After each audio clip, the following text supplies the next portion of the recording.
Welcome back to the Bluegrass family. If you're a loyal subscriber, I am so happy to have you here with us. If you're new to the channel, thank you for joining us. I share homemaking tips, encouragement, home-cooked meals, and in our backyard homestead here on our channel, the Bluegrass family. So today, welcome into my kitchen. Many of you have seen this kitchen. You've seen the island, the stovetop, and the sink, but it's hard to really see and understand the flow of the kitchen without a proper tour. So today, that is exactly what I'm going to give you all, is a full tour inside the cabinets, inside the pantry, showing y'all how I have everything set up in my small kitchen in order to be able to make home cooked meals for my family. So I'm really excited to show you all the full kitchen today. So stick around and I'll walk y'all through how I have the whole kitchen set up. Starting over here, this is where you come in from the side of our home and walk in. There is a set of cabinets to the left of the door if you are walking in from that direction, and that is kind of our catch-all. Most of the time it's pretty cluttered with my husband's keys, hat, all of the things, and he keeps some stuff in those upper cabinets that I would rather him put in the garage, but that's for another day. So this is kind of our entryway in our kitchen.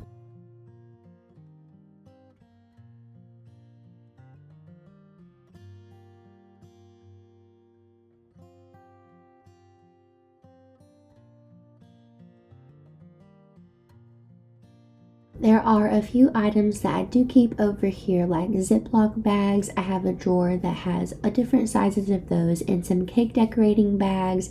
And I also have a lower cabinet area where I'm able to put a lot of my crock pots, Instant Pot, cake pans, loaf pans, and the food processor and different items like that. So it actually is a pretty good amount of cabinet space in this kitchen, even though it's small. So I feel like I do have a good amount of storage. I found this pantry on Facebook Marketplace. There was someone that was building these, and so I really fell in love with it because in this house we do have a closet style pantry, but I wanted a separate pantry that was dedicated more towards all of my dried goods, flours, sugars and sorghum molasses, all of my canning stuff, and then our vacuum sealer that we use for our farm-raised meat chicken. We use it for our garden vegetables to preserve those. And so I really wanted a whole cabinet just dedicated solely to that. That is the downfall of kind of a smaller kitchen, is that the regular pantry is full of just our regular different foods that we have, and I needed a whole separate cabinet just for this specific purpose. But the size of this cabinet is perfect. It fits in our kitchen in just the right spot, and it serves its purpose of extra storage for all of those baking supplies. That's one thing about cooking from scratch, is that if you don't have the things on hand that you need, like dried noodles, dried beans, rice, oatmeal, nuts, chocolates, fruits, things like that, even your flours, sugars, if you don't have those things or keep those things on hand, it makes it hard to really be able to cook from scratch. And that is what I really want to do. I want to have everything stocked and prepared so that I can throw a meal together quickly. It just makes my life a lot easier to have everything stocked and on hand and organized.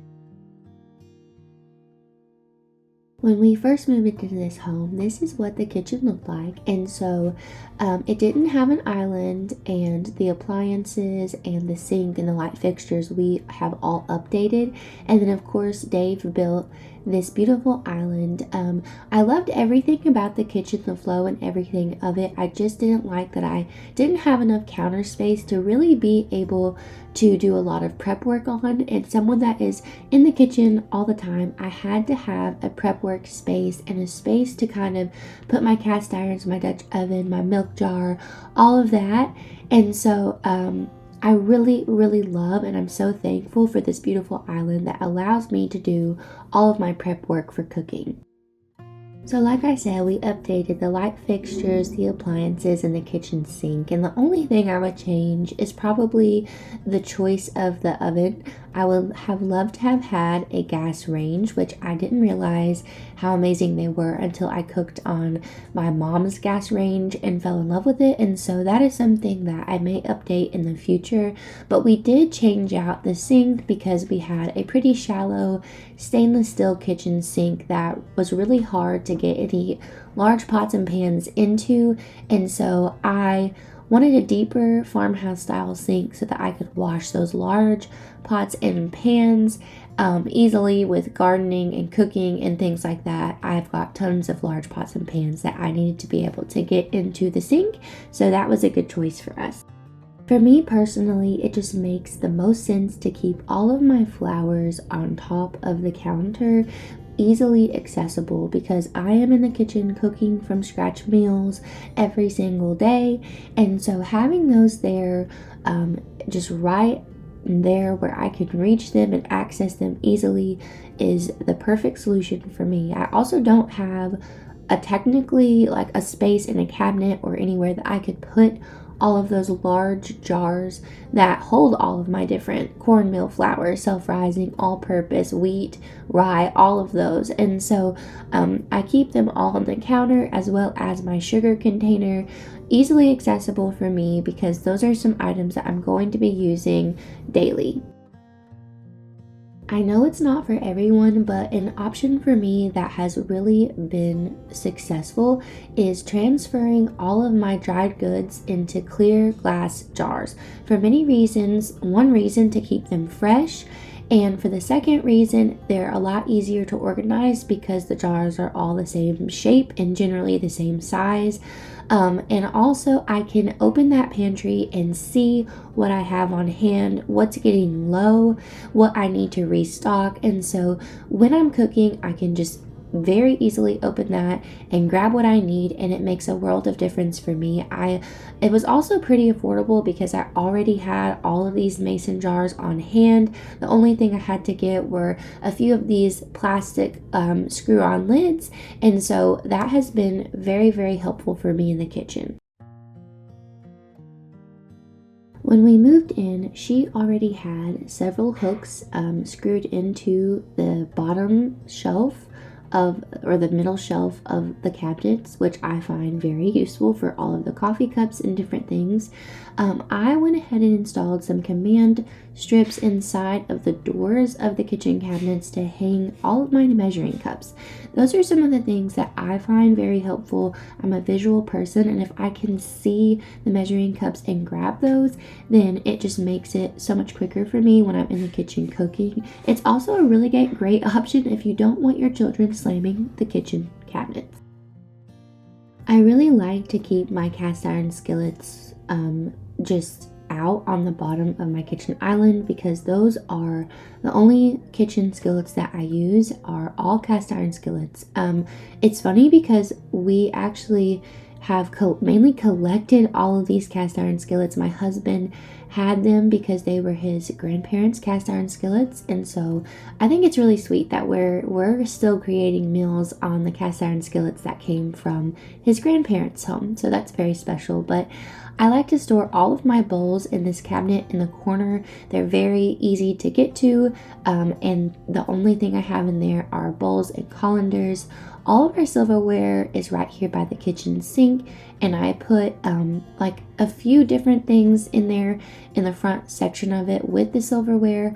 But I also have several drawers below that I have organized, like my immersion blender, a few more measuring cups, my bread, whatever that is called, meat thermometer, the strainer that I use for milk kefir. So it's not perfectly organized, but I actually really do love these cabinets, and I love that they're oak. They're solid oak. I know a lot of people don't like the color of this type of cabinet, but the function of these cabinets, and honestly the fact that they're solid wood, is enough for me to want to keep them in our kitchen. I wouldn't change them. They're in perfect condition still. And she built this home in 1989, so they're over 30 years old, but they are still in really good condition. She kept everything up perfectly. All of my cooking utensils hang out over here in the drawer next to the stove, and I think that's the perfect spot for me because I'm constantly having to grab something. They're not perfectly organized in that drawer, they're just kind of all shoved in there, but honestly that's the best place for them in our kitchen. All of my spices take up the whole right side cabinet and then above the microwave as well. I keep everything like the olive oil and then all of the cooking seasonings, dried herbs, all of them over here in this spice cabinet. So the flow of it just makes the most sense for me. I can grab those really quickly right there if I want to add something into a soup, or if I want to season something while it's still in the pan, or even I can quickly grab them if I'm prepping something on the island. So just the location of where they are and being able to see them and have them all in this cabinet up high at eye level is the right choice for us inside of our compact kitchen.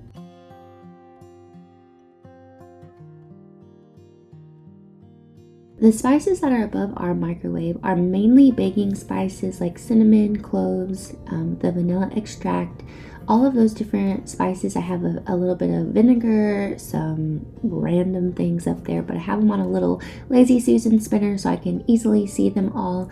And then to the left of all of those spices and random seasoning things like that, to the left of that is all of our water bottles. And the funny thing about the way these cabinets meat is that cabinet is a lot larger than it looks, so it goes back into the far left corner, so it's actually pretty big. It's hard to see, so I just take my phone light and shine in there, but it stores a lot. So on the bottom part of that far left shelf and cabinet is all of my KitchenAid mixer attachments. I've got some mason jar lids, and then I have some tea that I like to keep in that cabinet. And then of course I already talked about how I store my measuring cups and spoons, things like that, on these command hooks right there.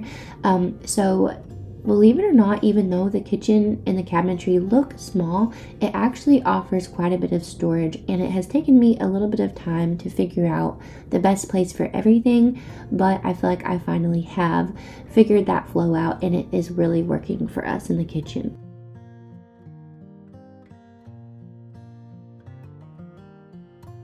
There are some random little nooks and crannies that I have things stored in. So in this bottom drawer of the stove, I've got cookie sheets and drying racks. I've got my oven mitts in the bottom drawer here next to the sink. I have large stock pots in this far corner. It's a deep cabinet there. In this cute little cabinet here, I store all of our cutting boards in. So there are some awesome little storage solutions in this cabinetry. Now that y'all have had the full tour of my kitchen, I think you can better understand when I'm cooking the flow of the kitchen, how everything is organized, and how I'm able to be a little bit more efficient cooking from scratch meals for my family. I hope that this video was helpful for y'all, and that you can take away some of the ideas and implement that into your own kitchen. And I hope y'all have a wonderful week ahead.